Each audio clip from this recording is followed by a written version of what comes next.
Bismillahirrahmanirrahim. Assalamualaikum warahmatullahi wabarakatuh. Kembali lagi bersama saya, Bilal Nugraha. Kali ini kita akan membahas teman-teman etos kerja nomor 2. Sebelumnya, di video sebelumnya sudah ada etos kerja nomor 1. Kali ini nomor 2 adalah dedikasi. Nah, apa yang akan kita bahas teman-teman semua pada karakteristik yang nomor 2 ini tentang dedication atau dedikasi. Yang pertama adalah saya ingin mengajak nih teman-teman semua yang di sini, apa yang ada di benak kamu ketika mendengar orang yang berdedikasi tinggi? Kira-kira apa nih? Berarti dia mungkin punya fokus yang sangat tinggi misalnya. Nah, silakan tuliskan di kolom komen ya, menurut kamu apa nih? Nah, setelah itu yuk kita akan bahas nih ya. Nah, teman-teman semua, perilaku utama orang yang memiliki dedikasi yang tinggi, yaitu pertama dia fokus terhadap tugas-tugas tanpa terganggu atau teralihkan perhatiannya. Jadi dia bisa fokus menyelesaikan penugasannya. Yang kedua dia loyal dan biasanya bersama dengan organisasi dalam waktu yang cukup panjang ya. Nah, kita akan lihat sebetulnya kita bisa mengukur juga ya untuk estimasi atau perkiraan dedikasi dari seseorang. Jadi mungkin untuk diri kita sendiri kita juga bisa melihat ya. Nah, rumusnya adalah sebagai berikut. Ini saya mengambil dari berbagai sumber teman-teman semua dan mengolah sedemikian rupa sehingga akhirnya muncul ya nama singkatan mudahnya itu WeMap, kita petakan ya kalau dalam bahasa Inggris ya. Atau WeMap ini WEMAP itu terdiri dari singkatan ya. W adalah waktu, dikali E adalah energi, lalu dikali M motivasi, dikali A aksi, dan dikali P yaitu perhatian. Nah, bagaimana cara membacanya? Untuk mengetahui seberapa besar dedikasi kita atau mungkin orang lain terhadap sebuah penugasan, apakah W dia meluangkan waktunya untuk penugasan tersebut? Seberapa banyak waktu yang dia luangkan? Apakah dia dia memiliki energi atau dia mencurahkan energi yang cukup untuk menyelesaikan tugas tersebut? Apakah M, dia memiliki motivasi yang tinggi untuk menyelesaikan tugas tersebut? Apakah dia juga A, ada aksinya, ada tindakan-tindakan yang dia lakukan untuk menyelesaikan tugasnya? Dan apakah P, dia memiliki perhatian ya terhadap penugasan yang diberikan?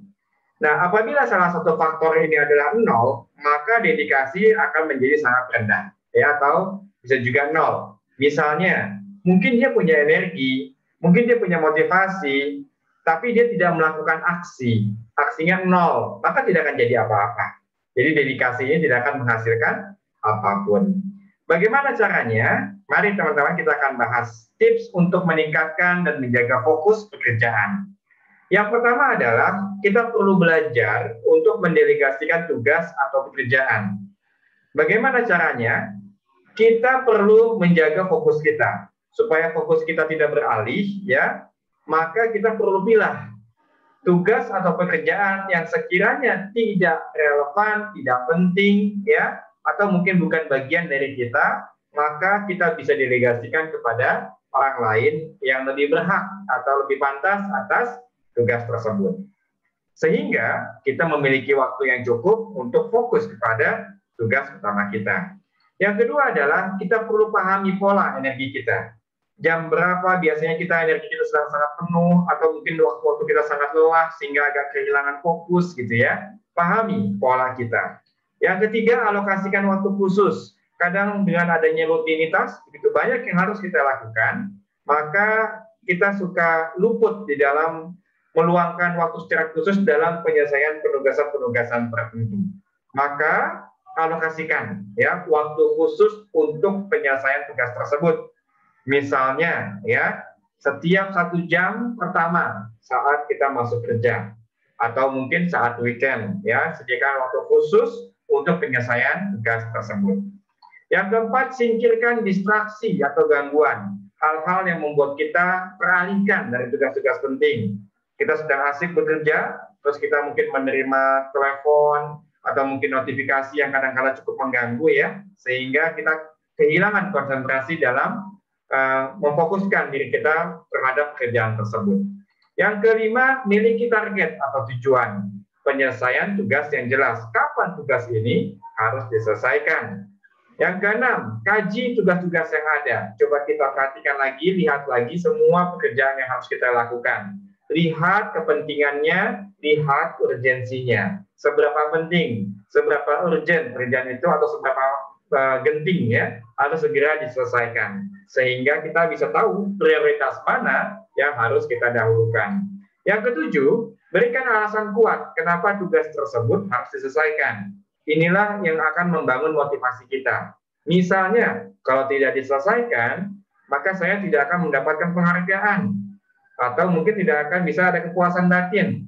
Atau mungkin juga motivasi, kalau teman-teman ingat ya, nanti ada pembahasan secara khusus mengenai motivasi ya, di dalam karakteristik yang ketiga kalau saya tidak salah ya.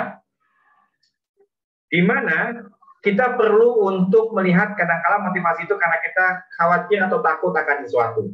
Misalnya, kalau tugas ini tidak diselesaikan, maka saya akan dihukum. Nah, jadi harus ada alasan kuat yang mendorong kita untuk akhirnya bisa menyelesaikan tugas dengan baik.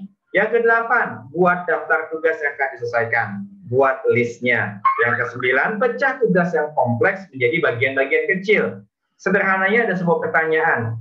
Apakah semut bisa makan gajah? Jawabannya bisa, betul ya. Gimana caranya? Setahap demi setahap. Mungkin dimulai dari kaki dulu, nanti pindah ke perut, lalu pindah ke buntut, kepala, dan seterusnya hingga akhirnya keseluruhannya bisa dimakan. Sama dengan tugas yang kompleks, kita perlu pecah-pecah menjadi tugas-tugas bagian-bagian yang kecil, sehingga akan lebih mudah untuk mengerjakannya. Yang ke 10, harusnya ke 10 ya. Ini sudah ke 11 ya. Oke, ke 11, istirahatlah secara berkala. Oke ya. Jadi kadang-kala kita perlu tahu kondisi badan kita untuk menjaga energi kita. Ingat salah satu faktor penting di dalam dedikasi adalah energi yang dilambangkan dengan E ya. Kita perlu tahu kadang-kala saat istirahat itu jangan juga diforsir ya, supaya menjaga stamina kita dalam jangka yang lebih panjang.